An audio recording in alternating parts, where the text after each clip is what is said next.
Now, before I begin, when I did the 3DS version of Apollo Justice back in 2017, when I got to this point, I basically had a little intro because, as you know, I'm still a fan of the Law and Order series. I really need to get back to watching it.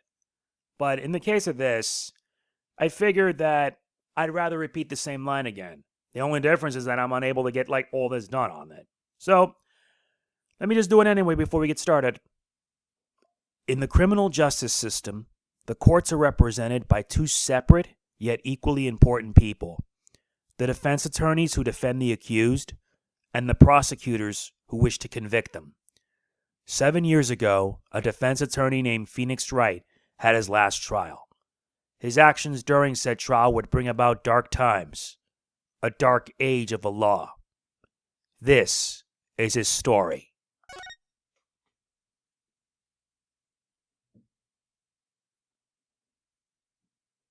Showdown time.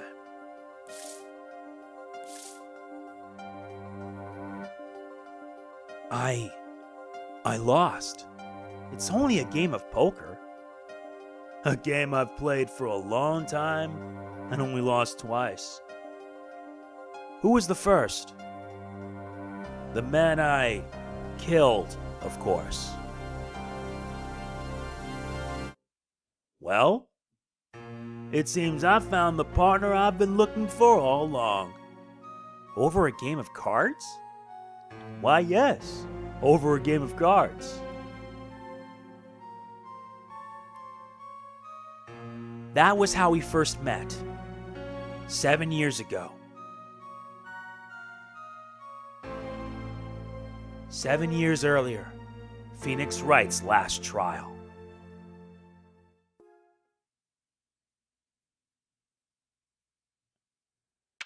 April 19th, 9:27 a.m., District Court Defendant Lobby Number 2. Phew. Okay. It's been a long time since I felt like such a rookie. Gotta try and relax. Good morning, Mr. Nigmar. I'm sorry to have sprung this on you so suddenly. I received the files from your previous attorney only yesterday. Honestly, I'm not entirely sure I'm prepared. I understand I am asking the impossible. Yes, well, you haven't really told me what happened yet. All we did was play cards. And that was enough. Actually, it wasn't. Trust me. Oh, morning, Daddy. I'm so glad you came. You okay, Daddy? They picking on you? I am fine as always. This old boy is here to help me after all. That's young man to you. Good morning. That's a cute outfit you have on. Thanks. My first show's today, after all. Oh, I'm sure it is.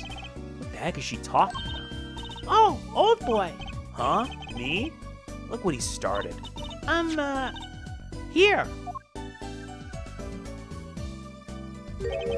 What's this? I don't know. I just got it over there in the hall. They told me to give it to the old boy in the blue suit with the spiky hair. They said it was really important.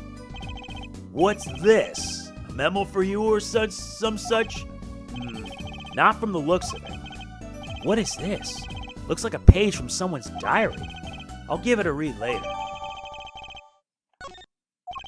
Well, how do you feel about the trial today?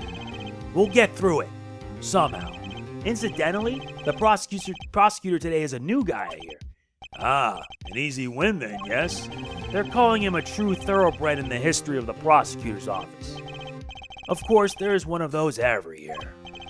The switching of attorneys just before the trial. I know it is a difficult situation I put you in, but allow me to say one thing, Mr. Wright. Yes? They will not be able to pronounce me guilty today. So do your best, but do not worry. First time a defendant's ever given me a pep speech. I'll do what I can. I see you do not understand. You see, it will be impossible for them to declare a verdict. Impossible? Yes. Isn't that right, Trucy? Yup, you bet, Daddy. My first look at the case was only yesterday, and the information I was given was a tad bit lacking, to be honest. Still, I'll do what I can, for their sake. I believe the curtains will be lifted any time now. I am in your capable hands, Mr. Wright. My client is Shoddy Enigma, known in the world as Zak Gramarye, a wildly popular magician, star of Troupe Gramarye. His mentor, Magnifying Gramarye, was a rare breed of magician.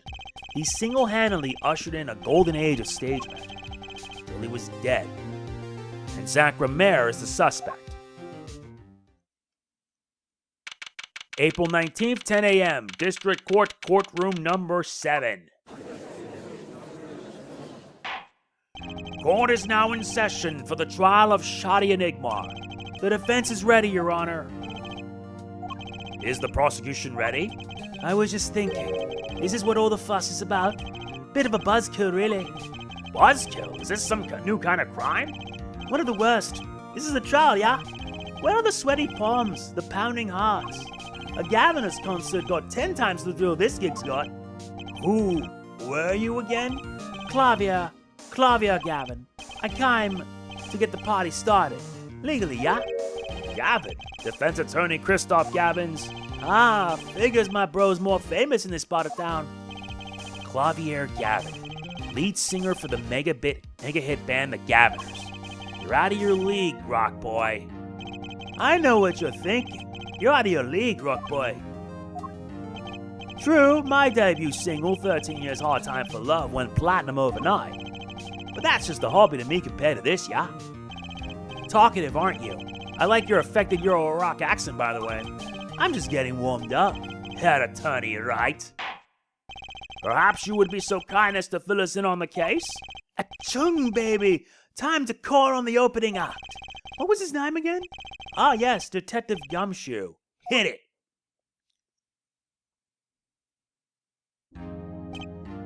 And you are? Hey, you're the one who called me up here, sir. Name's Dick Gumshoe. I'm a homicide detective down in the precinct. Detective Gumshoe. Long time no see. Hey, you! Huh? Me? Today's the day, pal. Today I win and you lose. I got confidence in my testimony today, see? What? You normally lack confidence in your testimony. Yeah, detective. This is my stage. Count the antics. Huh? All this hey youing and such? And I could care less about your history together. Ugh. Very well, Detective Gumshoe, if you would. Please tell us about the case at hand. It happened 6 days back in a room at the General Hospital. The facts are as simple as they come. Here's the crime scene. The victim was a patient asleep in a hospital bed. The killer comes in, puts a pistol to his forehead, and bam, lights out. Them's the facts. Not so long ago, the victim, Magnifying Gramarye, was a famous magician. He had the entire country under his magical spell, as it were. Ah, yes, the great magician. He retired years ago, though. Say the name Magnified to one of my generation, you'd be lucky to get a blank stare. Yes, though I'm sure the youngsters today know his disciples even better. I dare say Troupe Gramarye has made quite a name for themselves. Anyhow, the retired Magnify's been in the hospital for the last year. What was it? A malignant tumor or something. Doing something to his liver, I think. Yeah. A malignant tumor, perhaps? In other words, he had liver cancer. He only 3 months left to live, in fact. The facts do seem simple enough, but something's not right. The victim was already climbing a 3-month stairway to heaven. Why not wait for him to knock on heaven's door? Why shoot him? I wouldn't have put it quite so lyrically, but it's true.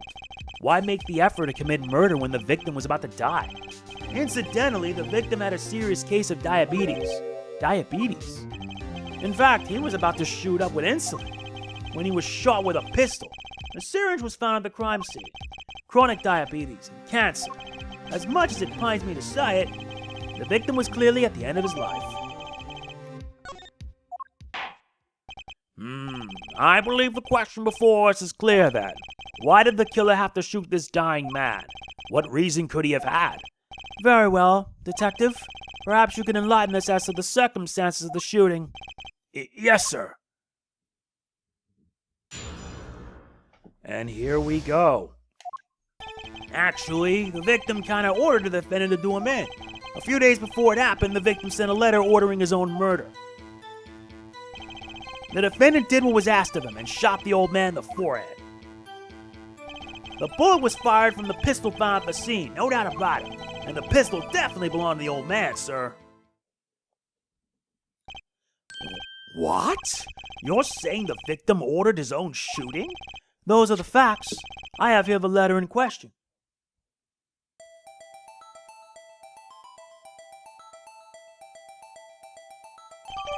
Magnified's letter added to the court record. Very unusual indeed. Although, could such a thing as a letter really cause one to pull a trigger, I wonder? I believe the answer to that question can be found at the end of the letter. Ah, you cannot refuse, and we both know the reason why. Detective Gumshoe, can you explain this to the court? Unfortunately, even the defendant won't say a peep about that bit, sir. One thing bothers me about this. Why didn't he just say 11? Why have him come at 11:05 without some specific reason? The devil in the details. Tony. Well, was there some reason? As it turns out, there was. Every night for a half hour starting at 11, the victim, Zak Gramarye, was given an IV. An IV? There it is in the picture off to the side of the bed. At 11 o'clock, a doctor would come to set up the IV.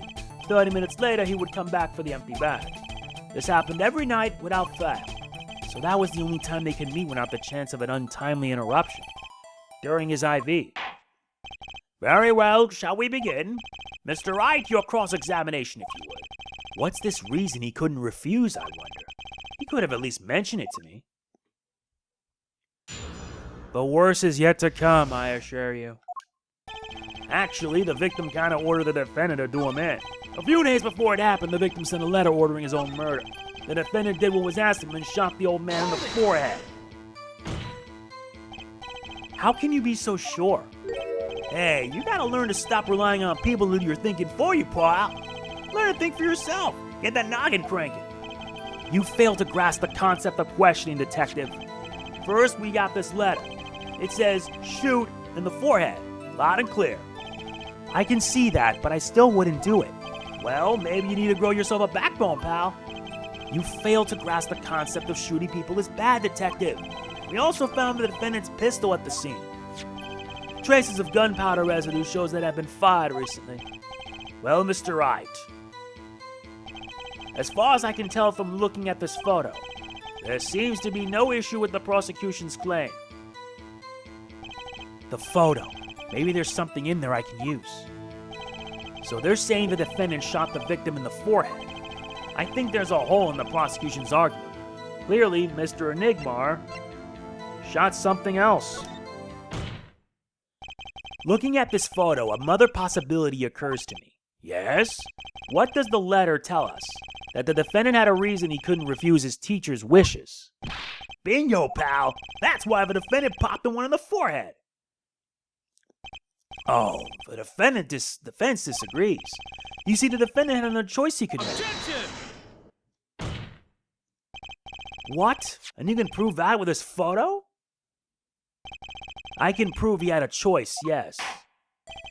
The defendant might have fired like he was ordered, but he didn't shoot the victim's forehead. Well, let's hear what you're thinking, Mr. Wright. If he didn't shoot the victim's forehead, what did the defendant shoot? Up here. The clown doll. Take a closer look. See? It's been shot in the forehead, too. Ah, there's a hole in its forehead. Yes, and a hole in the prosecution's claim. Objection!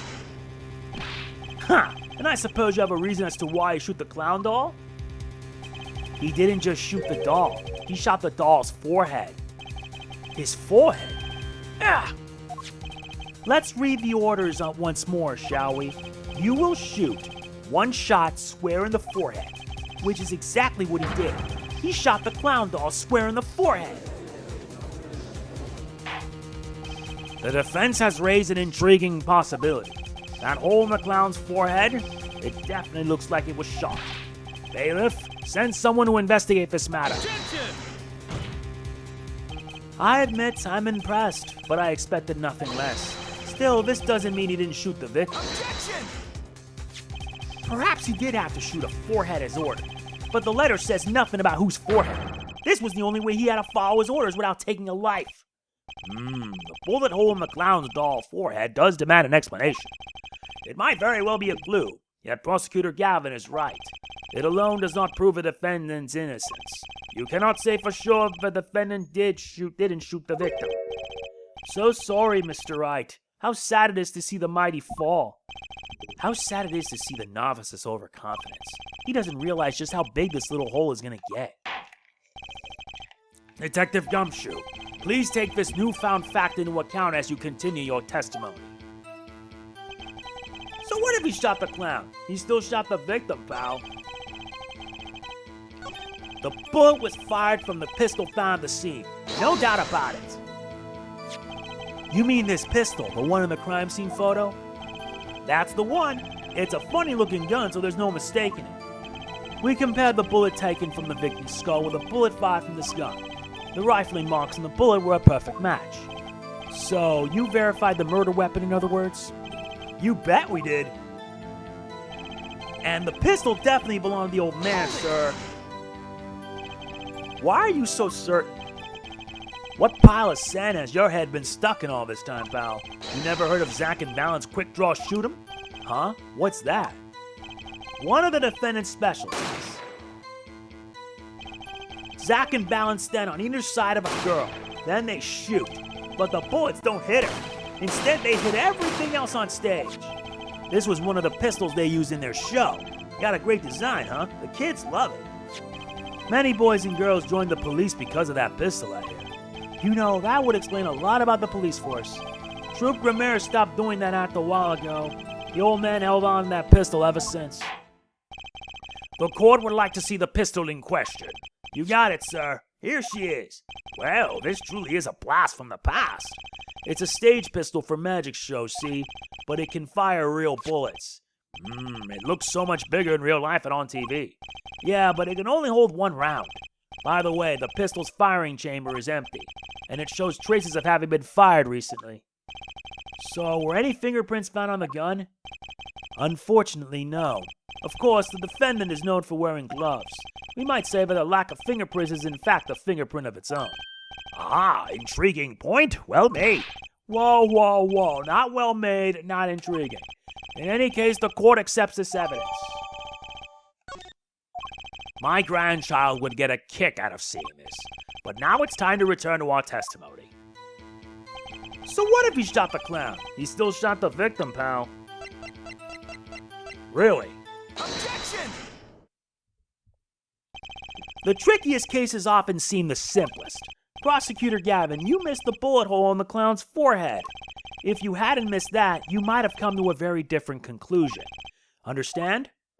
Yeah, but like I just said, pal, after he shot the clown in the forehead, he went and Objection! did nothing of the sort to the victim. The pistol proves he could not. A murder weapon? How? It's quite simple, Your Honor. This pistol only holds one bullet at a time. Ah. If he had shot the clown in the forehead, he couldn't have shot the victim too. Yeah! Objection! That's not a contradiction. Not even close. All he had to do was reload the pistol after the first shot. Objection! Oh, where did he get the extra bullet? They're not so easy to come by, you know.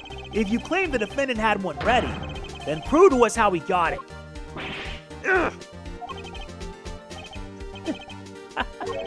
I had a feeling this wasn't over yet. No, this party's just getting started, and I haven't proven anything yet beyond my good looks and startling record sales. An utter lack of humility. What's this? It seems that the prosecution has another witness prepared. Like I said, head detective was just a warm-up act. Now that the audience has gotten a taste of what's to come, they're ready. Ready for what? For my decisive witness, of course. A witness who you will find can prove one thing for us. That it was Zak Gramarye who shot the victim in the forehead. Very well. We will pause for a 15-minute recess. This might be my lucky break. I'll need that 15 minutes to talk to my client, Zak. Of Court is adjourned. Yeah, not a long one, but let me tell you, it's gonna get worse. Trust me. The next part is something I'm not looking forward to. And I've done this before. Not once, but twice. I mean it. That is it. If you enjoyed this, please be sure to hit the like button. It means a lot. Please don't forget to like, comment, share, subscribe, and click that bell. I will see you then. I am not looking forward to it, believe me. This is MegamanNG signing off. Peace out. Product provided by Capcom. And Sam Regal, it's so good to hear you again. Screw Ben Judd.